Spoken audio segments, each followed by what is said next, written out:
తెలంగాణ అంటే ఇక్కడ ఉన్న లోకేష్ గారు కానీ, నాదెండ్ల మనోహర్ గారు కానీ, గౌరవ మంత్రివర్యులు, సహచర మంత్రివర్యులు ఇద్దరు కూడా తెలంగాణలో పుట్టి పెరిగినారు.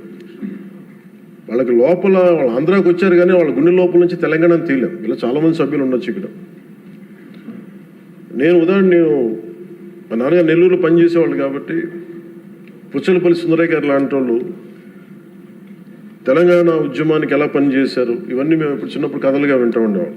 సో ఎప్పుడు తెలంగాణ వేరు ఆంధ్ర వేరు అని ఎప్పుడు భావన లేదు, తెలుగు నేల అనుకో. కానీ లేదు, మీరు విడిపోయిన తర్వాత సహజంగా ఏం జరగాలి అధ్యక్ష? అప్పుడున్న కాంగ్రెస్ ప్రభుత్వం ఏం చేసి ఉండాల్సిందే? ఇంత నష్టం జరిగిపోతుంది, ఇన్ని కోట్ల మంది ప్రజలు విడిపోతున్నారు. It's kind of partition. ఇలాంటి విభజన జరుగుతున్నప్పుడు ఎలా ఆలోచించి ఉండాల్సింది? బాధ్యతగా అప్పుడున్న కేంద్ర ప్రభుత్వం కానీ, కాంగ్రెస్ లెడ్ యూపీఏ కేంద్ర ప్రభుత్వం కానీ విభజించిన విధానం కానీ, అలాగే మనోహర్ గారు ఆ రోజున సభలో ఆయన సభాపతిగా ఉండి, సభాపతి స్థానంలో ఉండి ఆయన ఆధ్వర్యంలో జరిగిన అంటే మొత్తం పెట్టిన బిల్లు కూడా, the house while rejecting the AP Reorganization Bill 2013 resolves to request the Honorable President of India not to recommend the AP Reorganization Bill 2013 for introduction in the Parliament, as the bill seeks to bifurcate the state of Andhra Pradesh without any reason, basis, and without arriving at a consensus in utter regard to the linguistic and cultural homogeneity and economic and administrative viability of both the regions. The bill also completely ignores the very basis of formation of states of Andhra Pradesh, the first linguistic state created in independent India. దీంట్లో ప్రత్యేకించి మీరు చూస్తే utter disregard to the linguistic and cultural homogeneity and economic and administrative viability. ఇందాక లోకేష్ గారు చెప్తున్నప్పుడు కనీసం ఆఫీసులు కూడా లేవని ఫోటోలు చూపిస్తూ ఉంటే, నేను అప్పుడు ముఖ్యమంత్రి గారిని కలవడానికి వచ్చినప్పుడు ఆయన ఆఫీస్ చూశాను. ఏదో ఇంజనీరింగ్ ఆఫీస్లో కూర్చొని ఆయన చేసే విధానం అంటే ఆయన క్వైట్ ఆప్టిమిస్ట్ కాబట్టి, ఆయన చాలా బలమైన ఆశావాది కాబట్టి ఇక టెంట్ వేసుకుని మనం చేద్దాం, డెవలప్మెంట్ చేద్దామన్న ముందుకు తీసుకెళ్తా ఉన్నారు అధ్యక్ష. ఇలాంటి సందర్భంలో దీనికి ఒకసారి ప్రజల దృష్టికి కూడా తీసుకురావాల్సింది. అసలు భాషా ప్రయుక్త రాష్ట్రాలు కనుక పొట్టి శ్రీరాములు గారి ద్వారా జరగకుండా కనుక ఉంటే ఏం జరిగి ఉండేదనంటే, ఇది మనందరికీ చాలా చాలా అవసరం అధ్యక్ష. తెలుసుకోవాల్సిన, ప్రజలు కూడా తెలుసుకోవాల్సిన అవసరం అందరికీ ఉంది. ఆంధ్రప్రదేశ్ రాష్ట్రం ఏర్పడకుండా కనుక ఉండుంటే భాషా ప్రాతిపాదికన తెలంగాణ ఈ రోజున మహారాష్ట్రలోని, తెలంగాణ పూర్తి తెలుగు రాష్ట్రం వెళ్ళేది కాదు అధ్యక్ష. మహారాష్ట్రలోని నాందేడ్, పర్బని, బీడ్, ప్రస్తుతం సంభాజీనగర్ అయిన ఔరంగాబాద్, ఉస్మానాబాద్ జిల్లాలో కొంత భాగం, కర్ణాటకలోని గుల్బర్గా, బీదర్, రాయచూరులో కొంత భాగం కలిసి ఉంది. 1956 అదే భాషా ప్రాతిపాదికన ఈరోజు కేరళ ఏర్పడింది అంటే, మద్రాస్ ప్రెసిడెన్సీ నుంచి మలబార్ జిల్లా, కాసర్గోడ్, ట్రావెన్కోర్, కొచ్చిన్తో కలిసి మళ్ళీ కేరళ రాష్ట్రం ఏర్పడింది. అలాగే ఈరోజు మనం చెప్తున్న మైసూర్ దీని రాష్ట్రం, బళ్ళారి, కొల్లేగల్ తాలూకా, సౌత్ కెనరా కలిసి కన్నడ మాట్లాడే ప్రజలు కర్ణాటక రాష్ట్రం ఏర్పడింది. బాంబే ప్రావిన్స్, మహారాష్ట్ర, గుజరాత్ ప్రత్యేక రాష్ట్రాలుగా ఆవిర్భవించాయి. తర్వాత పంజాబ్, హర్యానా, అన్ని రాష్ట్రాలు భాషా ప్రయుక్త రాష్ట్రాలుగా మన ఆంధ్రప్రదేశ్ త్యాగంతో నలిగిపోయి ఉనికితో ఏర్పడ్డ తర్వాత తిరిగి మనకి ఒక రాష్ట్రం కావాలి, మనకి ఇది కావాలంటే ఈరోజు రాజధాని లేకుండా ఇన్ని 70 సంవత్సరాల పై, దాదాపు 68-70 సంవత్సరాలు అయినా కానీ, 6 దశాబ్దాలు దాటినా కానీ ఇంకా మనం ఒక రాజధాని లేని రాష్ట్రంగా, ఇంకా సరైన వసతులు లేని రాష్ట్రంగా, ఒక అడ్మినిస్ట్రేటివ్ సౌకర్యాలు లేని రాష్ట్రంగా, ఒక హైకోర్టు సమూలంగా బలమైన హైకోర్టు లేని రాష్ట్రంగా ఇంకా మనం కొట్టుకుంటానే ఉన్నాం. ఇది నిజంగా చాలా ఆవేదన కలిగించేది, చాలా బాధ కలిగించేది. ఒకసారి అనిపిస్తుంది అసలు భాషా ప్రయుక్త రాష్ట్రాల ఏర్పాటుకు లేకుండా ఉండి ఇంకోలా ఉండేదేమో పరిస్థితి అని. మన అన్ని రాష్ట్రాలకి దేశం మొత్తం మీద మనకి జాగ్రఫీలు మార్చి మన జాగ్రఫీని తుడిచిపెట్టేసుకుని అటు ఇటు ఇంకా కొట్టుకుంటా ఉన్నాం. ఒక క్యాపిటల్ లేదు, ఇంకోటి లేదు. ఇవన్నీ నేను ఆలోచించే 2014లో బేషరతుగా ఎలాంటి కండిషన్స్ లేకుండా ఒకేసారి కూర్చొని నేను ఎందుకు చంద్రబాబు నాయుడు గారి నాయకత్వం తెలుగుదేశంకి మద్దతు పలికానంటే ఇది నా దేశం మీద ఉన్న ప్రేమ, నా ఆంధ్రప్రదేశ్ నేల మీద ఉన్న గౌరవం. ఇది ఎందుకంటే ఆయన లాంటి వ్యక్తి ఒక 4 దశాబ్దాల అనుభవం ఉన్న వ్యక్తి, నాయకుడు. ఆయన లాంటి వ్యక్తి చేతిలో ఆంధ్రప్రదేశ్ ఉంటే చాలా బాగుంటుంది. వారు నిర్ణయం తీసుకున్నారు అమరావతి రాజధానిగా ఉండాలి అని. అప్పటికి మనం రింగ్ రోడ్స్ ఎన్ని గొడవలు చూసాం. ఎక్కడైనా సరే భూ సమీకరణ అంటే చాలా గొడవలు ఉంటాయి. అలాంటిది 32,000 33,000 పైచిలకు ఎకరాలు తీసుకుంటున్నప్పుడు 80 to 90% చాలా సజావుగా సాగింది. అది నేను ఆ రోజుల్లో ఉన్నప్పుడు కొన్ని పరిస్థితులు వచ్చినాయి. ఉదాహరణకి ఉద్దండరాయనిపాలెం దగ్గర చాలామంది దళిత కులాలకు చెందిన రైతాంగం వచ్చి నా దృష్టికి వచ్చి ఇట్లా మేము కూడా ఇక్కడే అంటిపెట్టుకున్నాం, మాకు కూడా కొంచెం వేతనం కొంచెం ఎక్కువ ఇప్పించండి, కొంచెం మనకి కాంపెన్సేషన్ ఎక్కువ ఇప్పించండి అంటే అది ఆ రోజున వారి దృష్టికి తీసుకెళ్ళినప్పుడు వాళ్ళకు కూడా న్యాయం చేశారు. ఇవన్నీ చేసిన తర్వాత ఎక్కడో ఒక చోట ముందుకు వెళ్తున్న పరిస్థితుల్లో 1924 ప్రభుత్వం మారింది. ప్రభుత్వం మారిన తర్వాత అసలు దాని మీద ఎంత కక్ష కట్టారండి అంటే ఈ లోపుల్లోనే దాని మీద చాలా అభండాలు వేశారు. ఖచ్చితంగా భూమిని తీసుకుంటున్నప్పుడు కొన్ని సమస్యలు వస్తాయి అధ్యక్ష. అయిష్టత ఉన్నవాళ్ళు ఉంటారు. మొత్తం 100% సంతోషంగా ఎవరు, కానీ మెజారిటీ ప్రజలు మట్టుకు ఇష్టపూర్వకంగా ఇచ్చారు. అందరూ నాలాగే నేను ఎలా అయితే వచ్చానో మన రాజకీయాల్లోకి మన ఉనికిని కోల్పోయి ఆంధ్రప్రదేశ్కి ఉనికి లేదు, రాజధాని లేదనేది నేను అమరావతి జిల్లా సంబంధించిన రైతాంగం అందరితో మాట్లాడితే చాలా ఎక్కువ శాతం మంది మా ఇష్టం తెస్తున్నాం. ఇక్కడ మేము నేల పోగొట్టుకున్నాం, హైదరాబాద్ పోగొట్టుకున్నాం, మేము ఇస్తాం అని చెప్పి చాలామంది సంతోషంగా ఇచ్చారు. ఇందాక కేశవ్ గారు చెప్పినట్టుగా ల్యాండ్ తీసుకోవాలంటే గొడవలు వస్తాయి. అలాంటిది 30,000 పైన ఎకరాలు తీసుకుంటున్నప్పుడు ఎక్కడా కూడా ఎలాంటి ఇబ్బంది లేకుండా, గొడవలు లేకుండా కేవలం సామరస్యపూర్వకమైన చర్చల ద్వారా అంటే ఓన్లీ ఆ చర్చలు కూడా దేనికి సంబంధించి మాకు ఎంత కాంపెన్సేషన్ ఉంటే మాకు ఎటువంటి దానివల్ల గౌరవ మంత్రి నారాయణ గారి ఆధ్వర్యంలో చాలా సానుకూలంగా సాగింది. పరిస్థితులు ఏమైనప్పటికీ 1924 మధ్యలో ప్రభుత్వం రాలేకపోయింది. ఆ రోజునున్న ఆ ప్రభుత్వం రాలేకపోయింది. వచ్చినప్పటి నుంచి అసలు ఎలాంటి గొడవలు జరిగినాయి అంటానికి చాలా మీకు ఎంత బాధ కలిగించే అంశాలంటే ఇంట్లో నుంచి బయటికి రాని ఆడవారు అసలు బయటికి రావాలంటే ఆలోచించేవాళ్ళు. అలాంటి ఆడపడుచుల మీద కష్టం, శారీరక శ్రమ తప్ప వాళ్ళ ఒంటి మీద వాళ్ళ శారీరక శ్రమ తప్ప ఇంకేమీ తెలియని వీళ్ళందరూ ఇష్టంతో పొలాలు ఇస్తే ఈరోజు ఇక్కడ రాజధాని లేదు, ఇక్కడ ఉండదు అనే గత వైసీపీ ప్రభుత్వం చేసిన దీనికి నాకు జనసేన పార్టీ కార్యాలయంకి వచ్చి ఆడపడుచులు ఎలా దెబ్బలు కొట్టారు, పోలీసులు ఎలా కొట్టారు అనేది నాకు ఇది వివరించే దృశ్యాలు అధ్యక్ష. అలాగే ఎలాగే వీళ్ళని వచ్చి ఎన్ని రకాల కష్టాలతో ఉన్నాం, మాకు ఏం చేస్తున్నారు అనేది మా జనసేన పార్టీ ఆఫీస్ దృష్టికి తీసుకొచ్చాడు. ఆవిడకి ఇక్కడ చూస్తే మీకు ఆవిడ ఎలా కొట్టారు పోలీసులు అనేది ఆవిడ ఏడుస్తుంది. నేను ఇంట్లో నుంచి ఎప్పుడు బయటికి రాలేను, నా బిడ్డల భవిష్యత్తు కోసం ఇస్తే నన్ను ఎలాంతా దారుణంగా కొట్టారు చూడండి అని చెప్పి మేము చెప్పుకోలేకపోతున్నాం, మేము కూర్చోబెట్టి ఎక్కడెక్కడ కొట్టారు మీకు చెప్పలేకపోతున్నాం అనేది ఆవిడ చాలా హృదయ విదారకంగా చెప్తుంది. ఈయన పాపం పనిచేసుకున్న రైతే, ఆయన మాకు ఎందుకు కాంపెన్సేషన్ ఇవ్వట్లేదు అని అమరావతి గురించి ఎందుకు మీరు కంటిన్యూ చేయారంటే ఆయన మీద దాడి చేసి రిపీటెడ్గా ఆయన కొట్టింది ఆయన చూపిస్తున్నారు. ఇదే చూస్తే ఇక్కడ ఈ ఆడపడుచున్నాడు.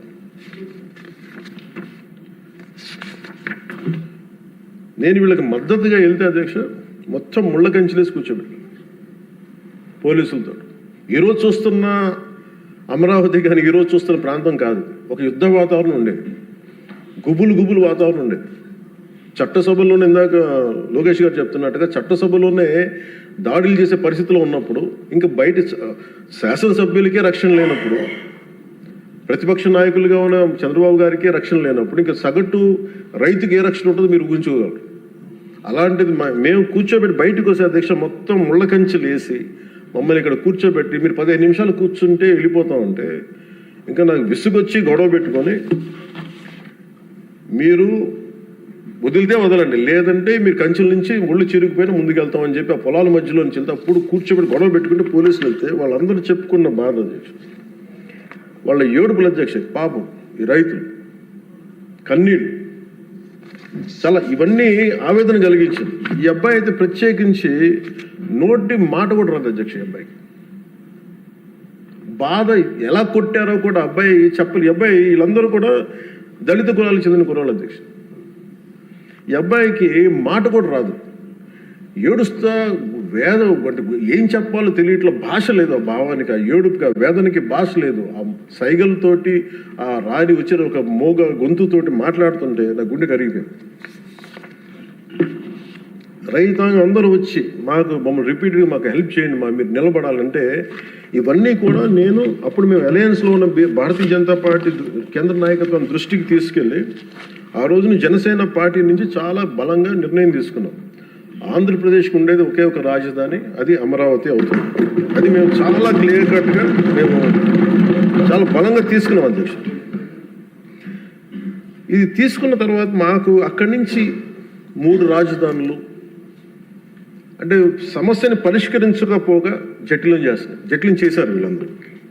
మేము అలయన్స్కి ప్రత్యేకించి మేము పెట్టుకుంది ఆంధ్రప్రదేశ్కి ఒక్కటే ఏక రాజధాని ఉంటుంది, దాన్ని ముందుకు తీసుకెళ్తాం. అదే కమిట్మెంట్తో వచ్చాం అధ్యక్ష. ప్రజలు దాన్ని అర్థం చేసుకున్నారు, మనస్ఫూర్తిగా దీనికి 164 సభ్యులతోటి ఎన్డీఏ కూటమిని గెలిపించారు. ఈ రోజున మేము ఆ మాట నిలబెట్టుకునే భాగంలో ఒక అడుగు, బలమైన అడుగు పాదముద్ర పడింది అధ్యక్ష. ఇది చట్టసభల్లో ఇచ్చే మాట జస్ట్ ఒక ఏదో సింపుల్ ప్రామిస్ కాదు, ఏదో ఇస్తున్నాం చేస్తాం అలా కాదు. చట్టసభలో ఇచ్చే మాట ఇట్స్ అ కమిట్మెంట్, అంటే వాగ్దానం అధ్యక్ష. ఏదో ఇచ్చాం కదా మాట అలా కదా, ఇది వాగ్దానం అనే పదమే వాడతాం. వాగ్దానం అంటే మేము కష్ట నష్టాలు వచ్చిన commitment is what transforms a promise into a reality. This is what said by Lincoln.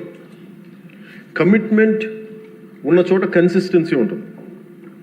అందుకే మేము ఈ రోజున ఎన్డీఏ కూటమి ప్రభుత్వం చంద్రబాబు గారి నాయకత్వంలో we are committing, we have committed, we will make sure this is only going to be the capital of state of Andhra Pradesh. We will take it forward.